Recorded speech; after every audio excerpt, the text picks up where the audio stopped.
அஸ்ஸலாமு அலைக்கும் வரஹ்மத்துல்லாஹி வபரகாத்துஹு. கண்ணியம் நிறைந்த அல்லாஹ்வின் நல்லடியார்களே, தமிழ்நாடு தௌஹீத் ஜமாத் சார்பாக தமிழகம் முழுவதும் 10 மாத கால தொடர் பிரச்சாரம் அழகிய முன்மாதிரி இப்ராஹிம் அலைஹிஸ்ஸலாம் என்கின்ற தலைப்பில் ஒவ்வொரு மாதமும் அவர் இந்த சமுதாயத்தில் செய்த புரட்சிகள் குறித்தும் விழிப்புணர்வு குறித்தும் தமிழ்நாடு தௌஹீத் ஜமாத்தில் இருக்கக்கூடிய அனைத்து நகர கிளைகள் சார்பாகவும் மாவட்டங்கள் சார்பாகவும் தொடர் பிரச்சாரங்களாக தமிழ்நாடு முழுவதும் நடத்தி வருகிறோம். அதனுடைய அடிப்படையில் அரூர் கிளையில் தேர்வு செய்யப்பட்டிருக்கிற தலைப்பு சமூகத்தில் நடைபெறும் தீமைகள். அந்த தலைப்பில் நம்மை பேச அழைத்திருக்கிறார்கள். இன்றைக்கு சமூகத்தில் எது போன்ற தீமைகள் எல்லாம் நிலவி வருகின்றன, அந்த தீமையிலிருந்து நாம் எப்படி வெளியேற வேண்டும், அந்த தீமைகளை எப்படி நாம் புறக்கணிக்க வேண்டும், அந்த தவறுகளை குறைத்து நம்மை எப்படி சீர்திருத்தம் செய்து கொள்ள வேண்டும் என்கின்ற சில அடிப்படையான தகவல்களை உங்களுக்கு மத்தியில் நாம் சொல்லுகிறோம். அப்படி சமுதாயத்தில் ஏற்படக்கூடிய அந்த தீமைகள் நம்மை உடலாலும் மனதாலும் பல வகையில் பாதிப்படைய செய்கின்றன. சில தீமைகளை பொறுத்தவரை தனிப்பட்ட நபர்களுக்குத்தான், அவர்களுக்கு மட்டும்தான் இது பாதிப்பு என்று அல்லாமல் அவர்களுடைய குடும்பங்களுக்கும் சேர்த்து அவர்களையும் பாதிப்படைய செய்கிறது, அவர்களுடைய குடும்பங்களையும் பாதிப்படைய செய்கிறது. அவர்கள் சார்ந்து இருக்கக்கூடிய இந்த ஒட்டுமொத்த சமுதாயமும் அதனால் பாதிப்படையக்கூடிய காட்சிகளை நாம் பார்க்கிறோம். உதாரணமாக, இந்த சமுதாயத்தில் மலிந்து கிடக்கின்ற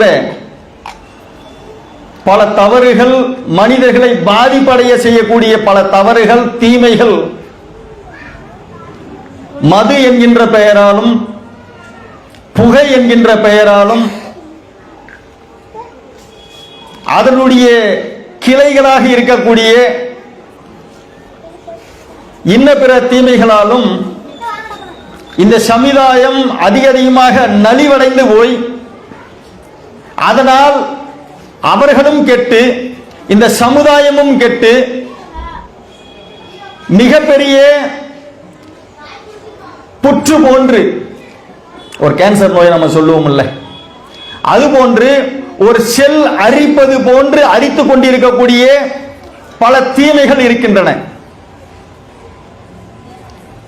ஆனாலும் அந்த ஒரு தீமை என்பது ஒரு முக்கியமான ஒரு தீமை ஒன்று இருக்கிறது சமுதாயத்தில். அது எந்த அளவிற்கு அதனுடைய பாதிப்பு, அதனுடைய தாக்கம் இருக்கும் என்றால், ஒரு மனிதனுடைய உடலில் புற்றுநோய் வந்துவிட்டால் எவ்வளவு மருத்துவ உதவிகள் அதற்கு செய்தாலும் அதற்கு தீர்வு என்பது இதுவரை அதிகமாக கண்டுபிடிக்கப்படவில்லை. பெரிய அளவிற்கு மருத்துவங்கள் செய்தாலும் அதனால் எந்த பலனும் இல்லாமல் அவர்கள் இறந்து விட்டார்கள் என்கின்ற அந்த தகவல் நமக்கு கிடைக்கிறது. அது போன்ற ஒரு தீமைதான் சமுதாயத்தில் வரதட்சணை என்கின்ற பெயரால் அதிகமாக நிலவக்கூடிய இந்த செய்தியை பார்க்கிறோம். வரதட்சணை என்பதால் தனிப்பட்ட குடும்பம் தாங்க பாதிக்கும், சமுதாயமே பாதிக்குமா? கண்டிப்பாக தனிப்பட்ட நபர்கள் தான் வரதட்சணை வாங்குகிறார்கள், வரதட்சணை கொடுக்கிறார்கள். அந்த குடும்பம் மாத்திரம்தான் அதை அனுபவிக்கிறது என்றாலும் அதையெல்லாம் பார்வையிட்டு கொண்டிருக்கக்கூடிய, அதையெல்லாம் கவனத்தில் கொண்டிருக்கக்கூடிய இந்த சமுதாயத்தை நம்ம பார்க்கிறோம்.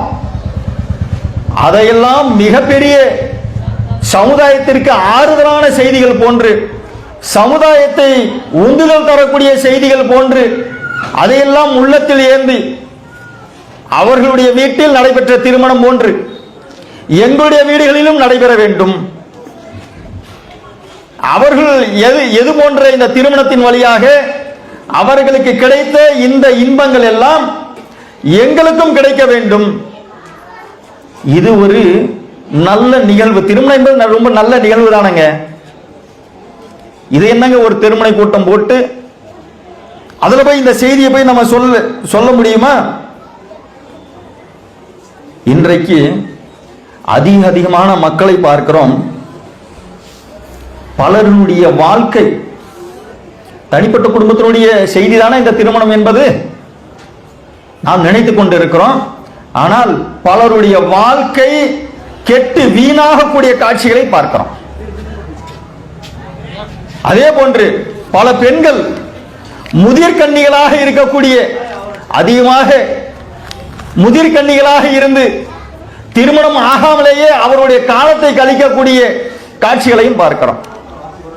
இன்னும் அதிகமான மக்கள் திருமணமான பிறகு எங்களுக்குள்ள ஒத்து வரலைங்க, மேம்போக்காக பார்த்தோம் என்றால் அந்த செய்தியை சொல்லுவாங்க, எங்களுக்கு அவங்களுக்கு செட் ஆகலைங்க, அதனால் எங்களுக்குள் மனவிலக்கு ஏற்படுகிறது, தலாக் நடக்கிறது, ஹுலா ஏற்படுகிறது, எங்களுக்குள்ள செட் ஆகல, என்ன மனப்பொருத்தம் ஆகலையா? இவர்களுக்கு நடுவில் இருப்பது வெறும் உடலாலும் மனதாலும் இருக்கக்கூடிய அந்த பொருத்தங்கள் மாத்திரம் கிடையாது. இவர்கள் பொருளாதாரம் என்கின்ற அடிப்படையான ஒரு செய்தியில் இவர்கள் மூழ்கி கிடக்கிறார்கள்.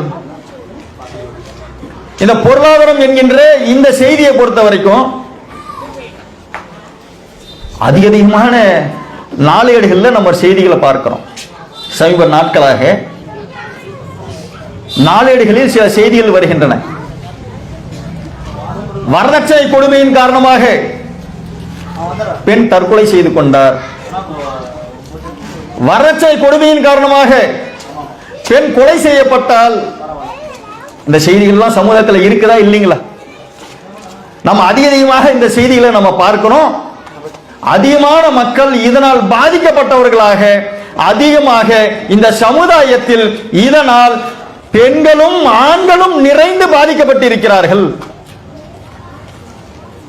இந்த வரதட்சணைக்கு அப்படி யார் தான்பா காரணம்? மது குடிக்கிறான், ஆண் தான் காரணம். புகை பிடிக்கிறான், ஆண் தான் காரணம். கஞ்சா அடிக்கிறான், ஆண் தான் காரணம். சூதாடுகிறான், அதற்கும் ஆண் தான் காரணம். ஆனால் வரதட்சணைக்கு நாங்களாங்க சபையில போய் பேசுறோம். சபையில யார் பேசுறது? ஆண்கள் தானே பேசுறாங்க. இதற்கும் ஆண்கள் தானே காரணம். வந்திருக்கக்கூடிய ஆண்களே, வந்திருக்கக்கூடிய பெண்களே, அனைவருமே ஒரு சுய பரிசோதனை செய்து பாருங்க. உண்மையிலேயே இந்த வரதட்சணைக்கு ஆண்கள் மட்டும்தான் காரணமா? சபைகளில் உட்கார்ந்து பேசுகின்ற காரணத்தினால் ஆண்கள் மட்டும் காரணமாகி விட்டார்களா? இதில் பாதிப்பு அடையக்கூடியவர்கள் அதிகமாக பெண்களாக இருந்தாலும் இந்த பாதிப்புக்கு காரணமாக இருக்கக்கூடியவர்களில் ஆண்களும் பெண்களும் நிறைந்துதான் இருக்கிறார்கள். முதல்ல இந்த வரதட்சணை அப்படின்ற விஷயத்தை பொறுத்த வரைக்கும் கொஞ்சம் பாருங்களேன். முதல்ல வரன் பார்க்க போகிறோம், பெண்ணை பார்த்துட்டு வர போறோம். நாங்க ஒரு வீட்டிற்கு முதல்ல போறாங்க. போறதுக்குள்ளாரையே நிறைய அவர்களுக்குள்ளார புரோக்கர் இருப்பாங்கல்ல, புரோக்கர்கிட்ட பேசிடுவாங்க.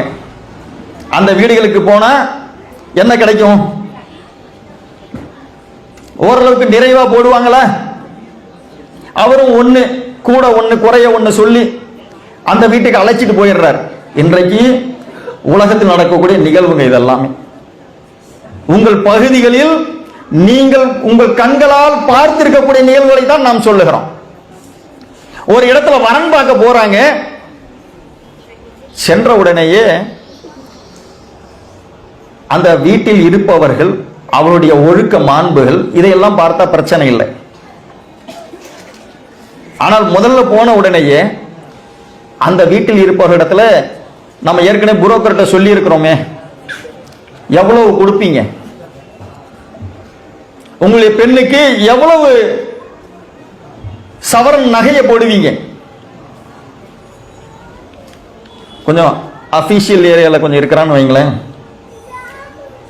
பெரும் பொருள் படைத்தவர்கள், அவர்களுக்குள்ளார் நடக்கக்கூடிய அந்த வியாபாரம் திருமணத்தை திருமணமாக ஒரு சுண்ணத்தாக நடத்தாமல் அதை ஒரு வியாபாரமாக செய்து ஒரு 100 சவரன் போடுவீங்களா, ஒரு 200 சவரன் போடுவீங்களா, தட்சணையாக எவ்வளவு பணம் கொடுப்பீங்க, ஒரு 10 லட்சம் கொடுப்பீங்களா, ஒரு வீடு ஒரு கார் ஒண்ணு கொடுத்துருங்க, நாங்களா போக போறோம், உங்க பொண்ணு போகிறதுக்காக தாங்க காரு, உங்க பொண்ணு தாங்க போக போகுது நாளைக்கு, அவ வாழ்றதுக்கு தான் வீடு, அவ வாழ்றது அவ ஜாலியா போயிட்டு வர்றதுக்காக தாங்க நாங்க காரு கேட்கிறோம், ஒரு பிளாட் ஒண்ணு புக் பண்ணிடுங்க. பெரிய பெரிய நகரங்கள்ல நடக்கக்கூடிய நிகழ்வுகள், மிகப்பெரிய மண்டபமாக பார்த்து பேசி பல லட்சங்கள் கையூட்டு பெறுகின்ற நிலைமை போன்று பல லட்சங்கள் தட்சணையாக கொடுக்கப்பட்டு இப்படிதான் நடக்கும். அதே ஒரு நடுத்தர வர்க்கமாக இருந்து விட்டால் டெய்லி சம்பாதிக்கிறார், அவர் சாப்பிடக்கூடிய அளவில் வீட்டில் 2-3 பெண் பிள்ளைகளை வைத்திருப்பார், அவரிடத்துல போய் நாங்கள் வரனை பார்க்கிறோம் என்று அவரிடத்தில் சென்று போய் பார்ப்பாங்க. அந்த வீட்டுக்கு ஏங்க எவ்வளவு போடுவீங்க, அவர் ஒரு 10 பவுன்ல ஆரம்பிப்பார், ஒரு 10 சவரன் நாங்க போடுறோம், நகையை போடுறோம், இல்லைங்களே பத்தாதுங்களே, மாப்பிள்ளை படிச்சிருக்காருல்ல, மாப்பிள்ளைய கஷ்டப்பட்டு படிக்க வச்சிருக்கோம்ல, டாக்டரா இருக்காருல்ல மாப்பிள்ளை, டாக்டர் மாப்பிள்ளைங்க சும்மாவா, என்ஜினியருங்க, ஐஐடியில் வேலை செய்கிறாரு, ஒர்க் ஃப்ரம் ஹோம், மாசத்துக்கு 1 லட்சம் ரூபாய் சம்பாதிக்கிறாரு, எவ்வளவு நகையை போடலாம், எதிர்பார்ப்பு பாருங்களேன். ஒரு 50 பவுன் நகையை போடுவீங்களா, இவங்க 10ன்னுவாங்க, அவங்க 50ன்னுவாங்க. இல்லைங்க நம்மளாம் அந்த அளவுக்கு வசதி கிடையாது. கூட இருக்கிற அந்த பெண்கள் சொல்லி காட்டுவாங்க, तुम्हारा बेटी को ना डालना चाहती हैं तुम्हें, हमें की रखना चाहते हैं, உங்க மகளுக்கு நீங்க போட போறீங்க, அதிகமா போடுங்களேன். எங்களுடைய பெரிய மருமக, எங்களுக்கு மூத்த மருமக, அவங்க 30-40 பவுன் போட்டு வந்தாங்க, அதுக்கு கீழேன்னா நாங்களாம் ஏத்துக்க மாட்டோம். அந்த நடுத்தர வர்க்கத்தில் இருக்கக்கூடிய அந்த தந்தை, ஏடா இவங்க 30-40 இருக்கிறாங்க, 10 பவுன்ல இருக்கிறோம், இல்லைங்க கொஞ்சம் கஷ்டப்பட்டு கடனை உடனே வாங்கி பக்கத்தில் இருக்கிற மனைவி, கிஜி டாக்டர் கிட்ட நௌஷோ நௌஷோ டாக்டர் என்ஜினியராக இருக்கிறாரு, கவர்மெண்ட் உத்தியோகத்தில் இருக்கிறாரு, இப்படி ஒரு சம்பந்தம் கிடைக்காம போயிடுச்சுன்னா மனைவி சொன்ன உடனேயே ஜர வாக கொடுக்க கட்டி தால் தாளிங்க பச்சிக்கும், எங்கப்பா இருக்குது காசு, பணம் எங்கப்பா இருக்குது, இவருக்கு என்ன செய்யணும்னு தெரியாது. இவர் ஆல்ரெடி 5 பவுன் தான் வச்சிருப்பாரு, இன்னொரு 5 பவுனுக்கு இப்பதான் எப்படியா தேத்திரலாம், 10க்கு வந்து நிப்பாரு, சரிங்க ஒரு 15ஆ போடுறோம். கூட வந்திருக்கிற பெண்களுடைய சபைகள் அவங்க பேசுறது இல்லை, ஆனால் அந்த பெண்கள் சொல்லி கொடுப்பாங்க பாருங்க, நாமளும் ஒரு பெண்ணாக தானே இருக்கிறோம், நாமளும் ஒரு பெண்ணாக தானே இருக்கிறோம், நம்மை போன்றுதானே நாம ஒரு பெண்ணை பார்க்க வந்திருக்கிறோம், மனம் முடிப்பதற்காக வந்திருக்கிறோம், வரன் பார்ப்பதற்காக. அவர்கள் வீட்டில் உங்களது தந்தை உங்களை கரை சேர்ப்பதற்கு எவ்வளவு கஷ்டப்பட்டாரோ அதே போன்றுதானே அந்த தந்தையும் கஷ்டப்படுவாரு. அந்த எண்ணம் எல்லாம் இல்லாம துமார பேட்டிக்கு தும தாழ்த்தி, உங்க பொண்ணு தாங்க நீங்க போட போறீங்க, எங்களுக்கா போட போறீங்க, வீடு உங்க பொண்ணு கொடுக்க போறீங்க, உங்க பொண்ணும் உங்க மாப்பிள்ளையும் நல்லா இருக்க போறாங்க, அவங்களுக்கு வீடு ஒரு டூ வீலர் ஒரு பைக்கை வாங்கி கொடுத்தீங்கன்னா அவங்க தானே சந்தோஷமா போவாங்க. ஒரு பைக் ஒன்று வாங்கி கொடுத்துருங்க. எங்களுடைய காந்தான் பெரியது, எங்க பரம்பரை பெருசு. திருமணத்துக்கு எத்தனை பேர் வருவோம் தெரியுமா? இவர் ஒரு 200 பேர் கணக்கு வச்சு சொல்லுவார். 2000 பேர் வருவோம். எங்க காந்தான் பெருசு இல்ல, மிகப்பெரிய காந்தான் வந்திருக்கிறோம். एक जनक छोड़ वाल का अब एक जनक बुलाना वैसा होगा नहीं, बुलाए तो सब जनक बुलाना. ஏன் மிகப்பெரிய காந்தான் எங்களுது. 10 பவுன் 15 பவுனா மாறுது. கடைசியில் உங்களுக்கு வேணா எனக்கு வேணா எங்க பெரிய மருமக போட்டு வந்தாங்க. அந்த மாதிரி குறைந்தபட்சம் ஒரு 30 பவுனாவது போட்டிருக்க, 20 பவுன்ல முடிச்சு விடுவாங்க. இன்னும் சில இடத்துல பார்த்துருக்கிறோம், அந்த பழைய வீடுகளில் அந்த பண்ட பாத்திரங்கள்லாம் அடுக்கி வச்சிருப்பாங்க. அந்த திருமணத்தில் வீடியோகிராஃபர் எடுப்பார், கேமரா முழுக்க முழுக்க அந்த பண்ட பாத்திரங்களாக அதிகமாக இருக்கும். பாத்திரங்கள் அதிகமாக வச்சது. அந்த பாத்திரங்கள் எடுக்கிறாங்களா அதை பயன்படுத்துறாங்களான்னு பார்த்தா அப்படி இருக்காது.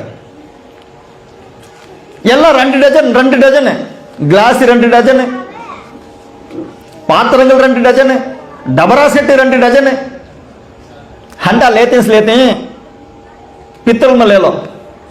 எப்படா எடுத்தீங்க? கடைசியா எப்ப எடுத்து சமைச்சீங்க? அதுல அந்த டபரா செட்ல சமைச்சதே ஒருத்தர் ஒரு முறை கூட அந்த மாப்பிள்ளை பார்த்திருக்க மாட்டான். எப்ப நீதான்ப்பா மீசையை முறிக்கிட்டு நான் ஆம்பளை, நான் தானே அந்த குடும்பத்தை பார்த்துக்க போறேன், மீசை முறிக்கிட்டு நிக்கிறல்ல. எப்ப இது மாதிரி வரலட்சணை கேட்கிறாங்களே, கேட்பதும் கொடுப்பதும் எல்லாத்திலும் நபி வழி நபி வழி நபி வழின்னு சொல்றீங்களே, அல்லாஹ்வுடைய தூதர் காலத்துல இப்படி ஒரு நபி வழி இருந்ததா? கொடுக்கல் வாங்கல் இப்படி இருந்ததா? இப்படிதான் கொடுக்கல் வாங்கல் செய்தார்களா? ஒரு வீடு கொடுத்துருங்க, ஒரு காரை கொடுத்துருங்க, 100 பவுன் நகையை போட்டுருங்க, பண்ட பாத்திரம் பித்தல்ல கொடு, வீடு நிறைய பொருட்கள் வாங்கி அடுக்கி வைங்க, டிவியை கொடுங்க, ஃப்ரிட்ஜை கொடுங்க. நான் ஆண் மகன் மீசை முறுக்கிட்டு நிக்கிறார். मैं क्या भी करने का, हमारा अम्मी अब्बा पूछ दल கண்ணு தெரியாத ஒரு பொண்ணை கல்யாணம் பண்ணி வைக்கிறாங்க, செஞ்சிருவியா? என் தாய் தந்தை தான் எல்லாத்துக்கும் காரணம். ஈஸியா மாப்பிள்ள அம்மா அப்பா மேல காரணத்தை போட்டுருவாரு. எங்க அம்மா தான் கேட்டாங்க, எங்க அப்பா தான் கேட்டாங்க, அப்படிதானே? அழகே இல்லாம ஒரு பொண்ணை காட்டுறாங்க, சொல்ல மாட்டேன். ஒரு பெண் எந்தெந்த விஷயங்களுக்காக திருமணம் செய்யப்பட வேண்டும் என்பதை அல்லாஹ்வுடைய தூதர்கள் சொல்லி காட்டினார்கள்.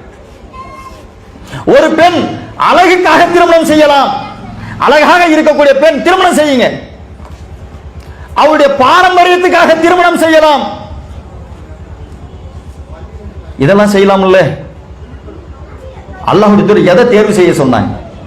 அவருடைய செல்வத்திற்காக, அதற்காகவும் திருமணம் பண்ணுங்க. ஆனால் அல்லாஹ்வுடைய தூதர் சொன்னாங்க, அழகுக்காக, செல்வத்திற்காக, பாரம்பரியத்திற்காக இதற்கெல்லாம் ஒரு பெண் திருமணம் செய்து கொள்கிறாளா? இதை விட சிறந்த ஒன்றை சொல்லட்டுமா? அவருடைய நன்னடத்தையை தேர்வு செய்து கொள், ஒழுக்கமுள்ள பெண்ணை தேர்வு செய்து கொள். बच्ची 5 टाइम नमाज पढ़ेंगे के, बच्ची कुरान पढ़ेगी के, குரானை படித்து மற்ற மற்ற மக்களுக்கு சொல்லக்கூடியவர்களாக, தன்னுடைய வீட்டில் இருக்கக்கூடியவர்களுக்கு குரானை படித்து காட்டக்கூடியவர்களாக, அதனுடைய விளக்கத்தை சொல்லக்கூடியவர்களாக, அதன்படி தன்னுடைய கற்பை காத்துக் கொள்ளக்கூடியவர்களாக அந்த பெண் இருக்கிறாளா? இதை தேர்வு செஞ்சீங்களா? அதையும் தேர்வு செய்யல. அல்லாஹ்வுடைய தூதர் சொன்னாங்கல்ல, நபி வழிபடி தான் நாங்க செய்யறோம், அழகு பார்க்க வேணாம்னு சொன்னாங்களா? அழகு இருக்குது, பாரம்பரியம் இருக்குது, செல்வம் எல்லாத்தையும் பார்க்க தானே சொன்னாங்க. அதில் சிறந்ததை நீ தேர்வு செய். எது சிறந்தது? அவருடைய நன்னடத்தையை தேர்வு செய்ய. ஒரு நினைச்சு பாருங்க, இவையெல்லாம் முடிச்சிட்டு எங்க வீடுகள்ல 2000 பேர் வருவாங்க திருமணத்துக்கு, குறைந்தபட்சம் 1000 பேர் வருவாங்க. மண்டுவா போடு, சுக்ரானா வை, இரவுலேருந்தே விருந்துகள். हमारे घर में बड़ा गोशाम पर कौन भी खाते नहीं, चिकन खाते नहीं, मटन தான் போடணும். நம்ம எப்படி போய் வாய் கூசாம கொஞ்சம் கூட அந்த சூடு சோரணை இல்லாம அப்படியே போய் கேட்கிறோம். ஆட்டுக்கறி தான் சாப்பிடுவோம். घर में क्या पकाया है? बीफ आधा किलो ललकाया है, घर में कर ले. अच्छा रिया வீட்டில் பீஃப், வீட்டில் சிக்கனு ஏன் 200 ரூபாய் விற்குது இல்ல? ஆட்டுக்கறி 800 ரூபாய் விற்குது இல்ல? எங்களுடைய பரம்பரைக்கு என்னடா பேர் போறது? हमारा खानदान में कीरे अच्छा छोकरी दे क्या बुला जाको मटन डाल रहा तो बुला कैसे दाल देख बड़ा का गोश्त बुला जाके दाल छोड़िया. யாரும் சொல்லிடக்கூடாதுங்க. பெருமை எங்களுக்கு அதிகமாக பெருமை இருக்கணும். என்ன பெருமை? बात करनी हमें क्या करते हैं बात करें. मटन छोड़ना अगर बोल दले सुबह में वो फाल के सकन क्या कर दलो रोटियां पका दलो फाल के सकन क्या कर दलो சேமியா காலையிலையும் खानदान பெருசு இல்லை. நீங்க 20 பவுன் சொன்ன உடனேயே இன்னும் 10 லட்சம் ரூபாய் இன்னும் எனக்கு செலவுகள் கூடுகிறது. அந்த தந்தையுடைய கவலை, இந்த 10 லட்சத்தை நான் எங்க போய் வாங்கட்டும்? யாராவது சும்மா கொடுப்பாங்களா? யாராவது சும்மா கொடுப்பாங்களா? 10 லட்சம் ரூபாய் எக்ஸ்ட்ரா செலவு 10 லட்சம் ரூபாய். ஏன் மாப்பிள்ள கவர்மெண்ட் உத்தியோகத்தில் இருக்காரு, மாப்பிள்ள டாக்டரா படிச்சிருக்காரு, மாப்பிள்ள என்ஜினியர் படிச்சிருக்காரு, மாப்பிள்ள டீச்சரா இருக்கிறாரு. இது கூட கேட்கறது எங்களுக்கு உரிமை இல்லையா? मरद बच्चे को जन्म रखे हैं हमें, ये भी पूछना नहीं हमें. அதெல்லாம் பலவீனமாக இருக்கக்கூடிய அந்த தந்தை இடத்துல கொண்டு போய் சுமப்பான். மனைவி சொல்லிடுவார்ல हमार सगा वाखा हमार बच्ची पन्नानी अच्छा जगह में देख देना. மாப்பிள்ள 5 வேளை நமாஸ் படிக்கிறானா, ஒரு வார்த்தை கேட்க மாட்டோம். தாடி வச்சிருக்கானா, அவனுடைய முகத்துல ஏதாவது ஒரு சுன்னத் இருக்குதா, அவருடைய செயல்கள்ல சுன்னத்துகள் இருக்கிறதா, தொழுகையை தொழுகிறானா, அவன் குர்ஆனை படிச்சிருக்கிறானா, தாய் தந்தையை சரியா பராமரிக்கிறானா, பார்க்கிறானா, அதெல்லாம் கிடையாது. அவன் கல்யாணத்துக்கு பிறகு தண்ணி அடிச்சா என்ன, கஞ்சா அடிச்சா என்ன, அதெல்லாம் கேட்க மாட்டோம். என்ன எங்களுக்கு பெருசு? மாப்பிள்ள கவர்மெண்ட் வேலை செய்யறாரு, 1 லட்சம் ரூபாய் சம்பாதிக்கிறாரு, அதை விட பெருசா? ஆனால் திருமணம் முடித்த பிறகு அவருடைய மன வாழ்க்கை என்பது சிறப்பாக இருக்கிறதா? பல திருமணங்கள் எங்கெல்லாம் வரதட்சணை பேசப்பட்டதோ அங்கெல்லாம் அதிகமான தற்கொலைகள் அங்கதான் நடக்கும். மார்க்கத்தை விடுத்து பொருளாதாரத்தை மையப்படுத்தி விட்டு எங்கெல்லாம் இருந்தார்களோ, இன்னும் அந்த பொருளாதாரம் 10 லட்சம் ரூபாய் தேவைன்னு சொன்ன உடனே அந்த தந்தை போவாருங்க ஒவ்வொரு பள்ளிவாசல்லையும், ஒவ்வொரு சுன்னத் ஜமாத் பள்ளிவாசல்லையும் போய் பாருங்க. அங்க இருக்கக்கூடிய ஜும்மாவுடைய நாட்கள்ல ஒரு தந்தை எழுந்திருப்பார். இமாம் பயான் செஞ்சு முடிச்ச உடனே ஒரு தந்தை எழுந்திருப்பார். அந்த தந்தை எழுந்து சொல்லுவார், அஸ்ஸலாமு அலைக்கும் பாபா, பெண்ணுடைய திருமணத்துக்காக வந்திருக்கிறேன். துண்டு எடுத்துட்டு பள்ளிவாசல்ல வெளியே நிப்பார். அஸ்ஸலாமு அலைக்கும் பாபா, 3 பெண் குழந்தைகள் எனக்கு, அவருடைய திருமணத்திற்காக ஏதாவது மதத் செய்யுங்களேன், ஏதாவது ஒரு உதவி செய்யுங்களேன். உதவி கேட்டு துண்டை எடுத்து பிச்சை எடுப்பார். அங்க முகத்தை காட்டுற, முகத்தை தொங்க போட்டுக்குவார் அந்த தந்தை. கொஞ்சம் நினைச்சு பாருங்க அந்த சூழ்நிலையே.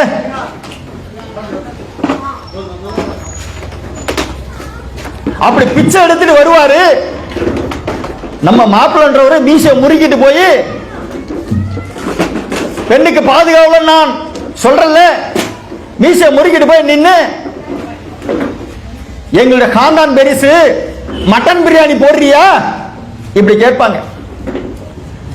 क्या डाला तुम्हारे घर में, पीसान बराबर आए नहीं, எதுக்குடா சண்டை? இந்த திருமணத்திற்கு நம்ம ஆளுங்க, मेरा भाई घर को आया नहीं, रोखा सीधा में रखियाट नहीं, फोन में बोल डालिया उसके शादी को मैं जाएंगी कि நம்ம ஆளுங்க. அந்த கல்யாணத்துக்கு நான் போக மாட்டேன். ஏன்?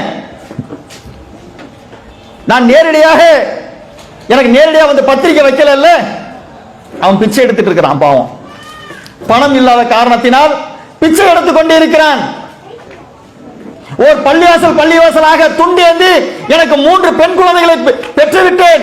பெண் பிள்ளையை பெற்றது என்றது, பெண் பிள்ளையை பெற்றுவிட்டால் சமுதாயத்தில் அவ்வளவு பெரிய குற்றமா? ஒரு ஆண் குழந்தை பிறக்குது, ஆண் குழந்தை என்ன சாப்பிடறானோ அதே தான் பெண் குழந்தையும் சாப்பிடும். ஆண் குழந்தைக்கு என்ன ட்ரெஸ் வாங்கி கொடுக்கிறீங்க அதே மாதிரி தான் பெண் குழந்தைக்கு ட்ரெஸ் வாங்கி கொடுக்கிறீங்க. ஆண் குழந்தை என்ன படிக்க வைக்கிறீங்களோ அதே தான் பெண் குழந்தையை படிக்க வைக்கிறீங்க. வேற என்ன பெண்களுக்கு? என் பிள்ளை நாளை பருவத்தை எய்வாள், அவளுக்கு திருமணம் நடைபெறும். அந்த திருமணத்தில் இது போன்ற மாப்பிள்ளை என்கின்ற பெயரில் பிச்சைக்காரர்கள் வருவார்கள். அந்த பிச்சை கேட்பான் நம்ம கிட்ட, எனக்கு 10 பவுன் போடு, 20 பவுன் போடு, எனக்கு மட்டன் பிரியாணியை போடு. எல்லாத்தையும் இப்படி கேட்டு அந்த திருமண உறவுமுறைகளை பார்க்கிறாங்க. அல்லாஹ்வுடைய தூதர் சொன்ன சுன்னத்துகள் எங்கேயாவது இருக்குதா? ஒரு பெண்ணை நீ தேர்வு செய்தால் அவளில் நல்ல ஒழுக்கம் உள்ள பெண்ணை நீ தேர்வு செய்து கொள். அதேதான் ஆணுக்கும். அது இல்லை. அப்படி அந்த திருமணம் நடைபெறுகிறது. மிகப்பெரிய ஷாதி மஹல் में रखना இல்லைங்க, சிம்பிளா ஏதாவது வச்சுக்கலாம், ஊர்ல சமுதாய கூட ஏதாவது இருக்கும் வச்சுக்கலாம், பள்ளிவாசல் வச்சுக்கலாம். இஸ்ஸத் क्या होना का? பெரிய மண்டபத்தில் வைங்க, மிகப்பெரிய மண்டபத்தில் வைங்க. மண்டபத்துக்கு 1 லட்சம் ரூபாய் செலவு. ஒரு திருமணம் நடந்தால் அதில் அல்லாஹ்வுடைய பர்க்கத் இருக்கணும். பெண் வீட்டாரை போட்டு பிழிஞ்சு எடுத்து எல்லா கஷ்டங்களையும் சுமக்க போகிறவள் பெண். அந்த பெண்ணிடத்துல போய் கேட்கிறியே, வெக்கமே இல்லாம போய் கேட்கிற, அந்த வீட்டுல போய் ஏழ்மையான வீடுன்னு தெரிஞ்சும் போய் கேட்கிற, அவருடைய சக்தி இவ்வளவுன்னு தெரிஞ்சும் போய் கேட்கிற. அல்லாஹ்வுடைய தூதர் சொன்னாங்க, இன்ன ஆலம நிக்காஹி வ பரக்கா ஐஸ்ருஹி மௌனா. உன்னை படைத்த ஆலமுடைய பர்க்கத் இந்த திருமணத்தில் வேண்டுமா? ஆலமுடைய பர்க்கத், அல்லாஹ்வுடைய பர்க்கத் ஒரு திருமணத்தில் இருக்க வேண்டுமா? ஐஸ்ருஹி மௌனா, மிகவும் எளிய முறையில் குறைந்த செலவில் நடைபெறக்கூடிய திருமணங்கள் தான் அல்லாஹ்விடத்தில் பர்க்கத் நிறைந்தது.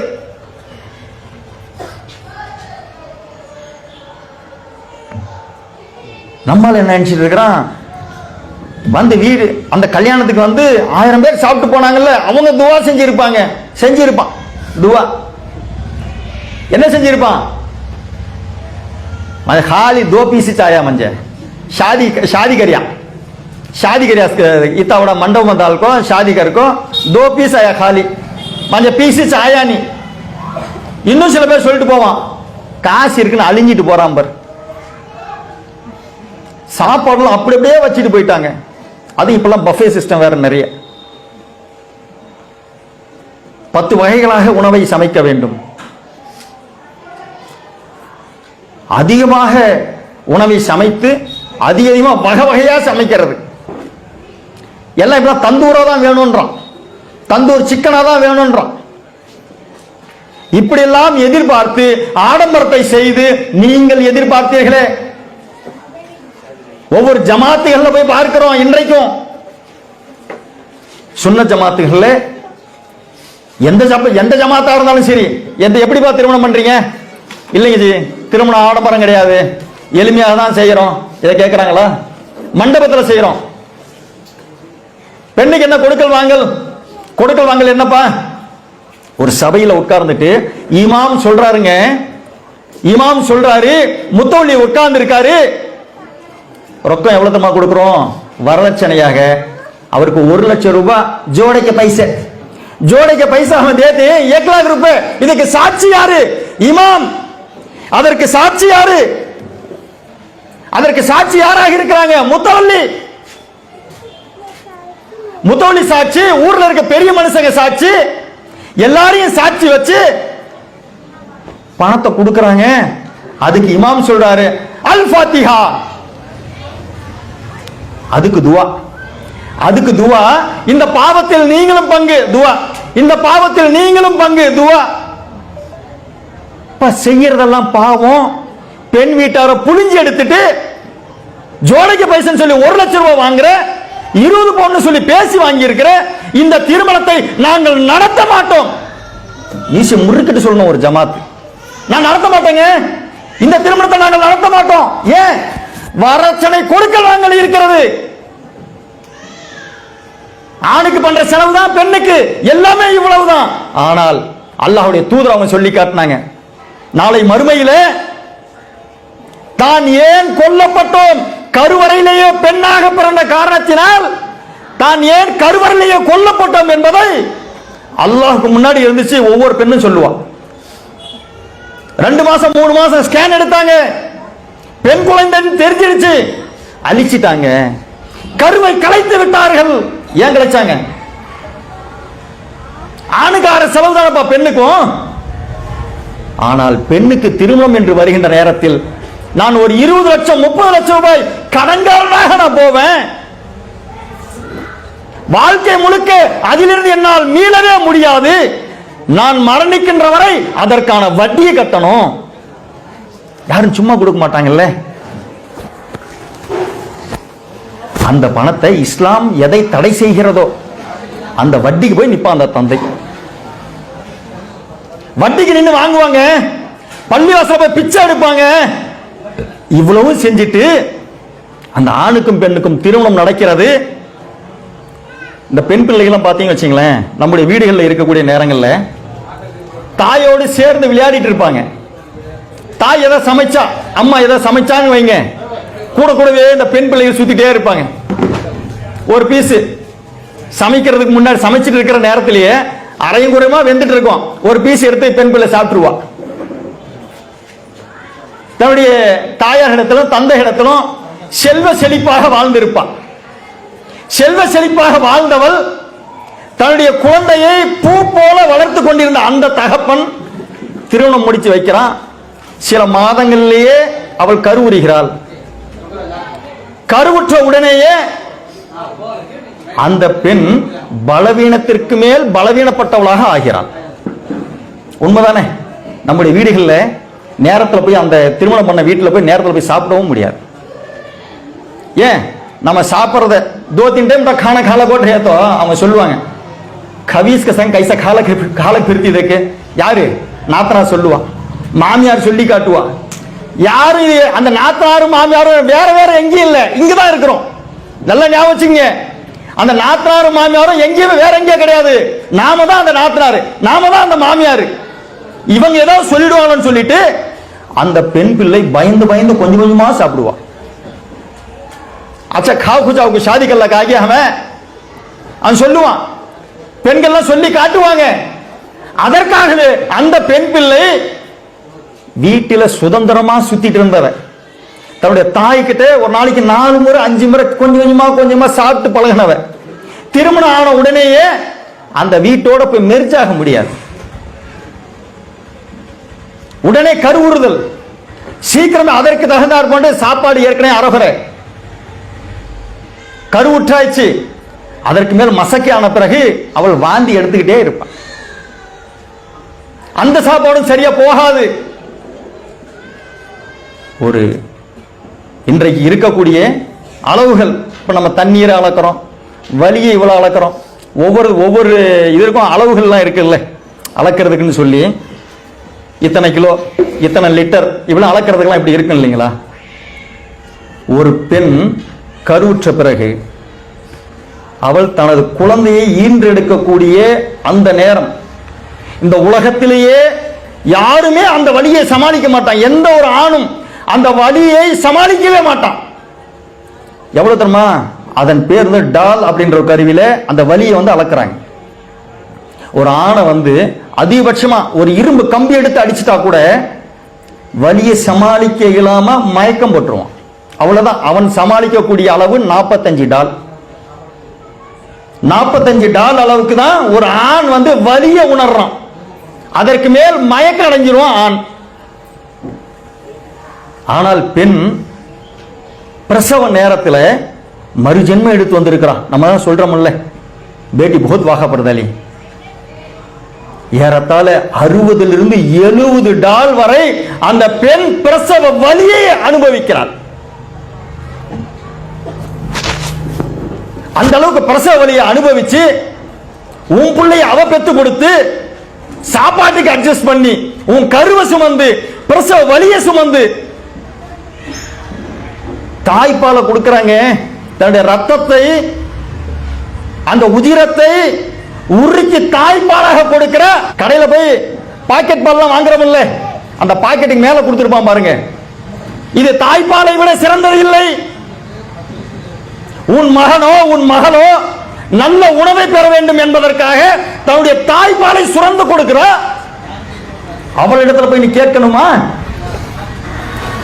அந்த பெண்ணிடத்துல நீ கேட்கணுமா, கொடுக்கணுமா? பெண்ணுக்கு மகர் தொகையை நாங்க